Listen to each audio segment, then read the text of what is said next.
Hello guys, வணக்கம், நமஸ்தே. இன்றைக்கி நான் சமைக்க போகிறது நார்த் இந்தியன் ஸ்டைலில் பாலக் தால். இது என்னோடய ஃபர்ஸ்ட் வீடியோ. எப்படி சமைக்கலான்னு பார்க்கலாம் வாங்க.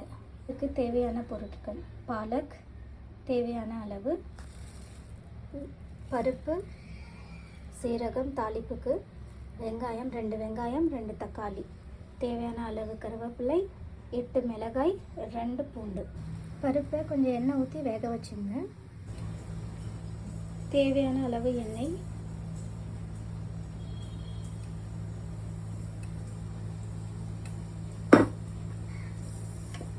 எண்ணெய்க்கு அப்புறம் பச்சை மிளகாய்,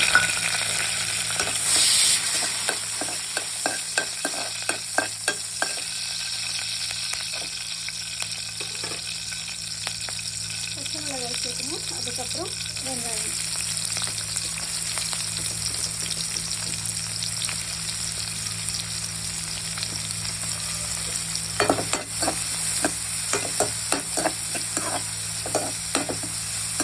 வெங்காயம் வணங்கின பிறகு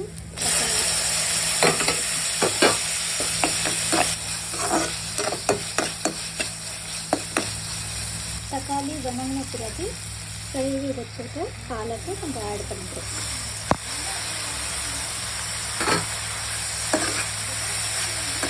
நல்லா மிக்ஸ் பண்ணிக்கலாம். நார்த் இந்தியன் ஸ்டைல் பாலக் பார்த்தீங்கன்னா மிளகாய் ஜாஸ்தி சேர்த்துக்கணும். காரத்துக்கு ரெட் சில்லி பவுடர் சேர்த்துக்கூடாது.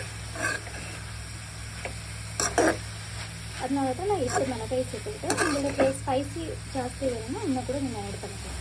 5 நிமிஷம் நல்லா மூடி போட்டு பாலக்கு வேக வேண்டும்.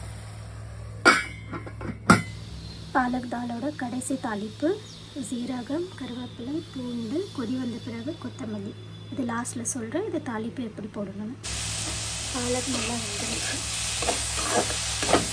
இதை நம்ம ஆட் பண்ணிக்கிறோம் கொஞ்சமாக டர்மரிக் பவுடர்.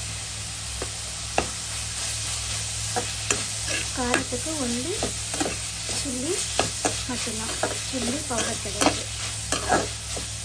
உங்களுக்கு காரம் ஜாஸ்தி வேணும்னா 8 மிளகாய் இடத்துல 10 மிளகாய் கூட நீங்கள் சேர்த்துக்கலாம்.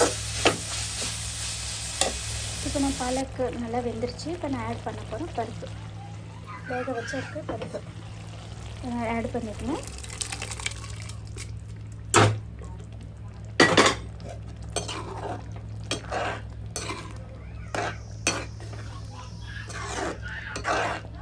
இதுவே நம்ம சவுத் இந்தியன் ஸ்டைலில் செய்யணும்னா கொஞ்சம் புளி, நம்மளுக்கு எப்பவுமே தால் கொஞ்சம் லைட்டாக புளிப்பாக இருந்தால் தான் நல்லாயிருக்கும். அதனால் புளியை நீங்கள் ஆட் பண்ணிக்கலாம்.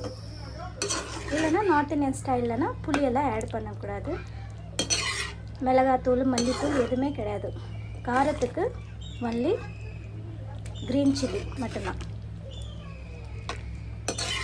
தாளிப்பு நம்ம கடைசியில் போடுவாங்க நார்த் இந்தியன் ஸ்டைலில். பார்த்திங்கன்னா உப்பு ஃபஸ்ட்டே சேர்க்கக்கூடாது, கடைசியாக உப்பு சேர்க்கணும். பருப்பு கொஞ்சம் திக்காக இருக்குது. அதனால் தேவையான அளவு கொஞ்சமாக பாயில் பண்ணியிருக்கிற சுடதண்ணி, வெந்நீரை ஆட் பண்ணிக்கணும் கொஞ்சமாக.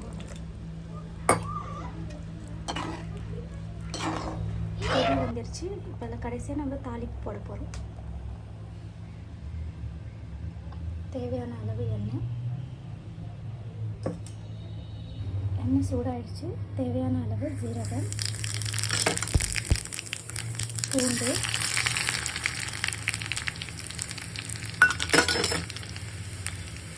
கருவேப்பிலை,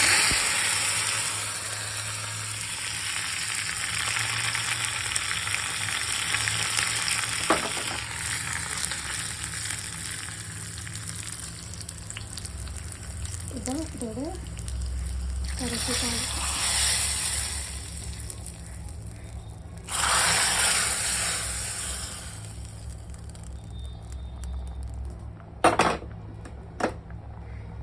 வாசனைக்கு தனியா, கொத்தமல்லி. நம்ம நார்த் இந்தியன் ஸ்டைல் தால் ரெடி ஆகிடுச்சு. ட்ரை பண்ணி பாருங்கள், நல்லா டேஸ்ட்டாக இருக்கும்.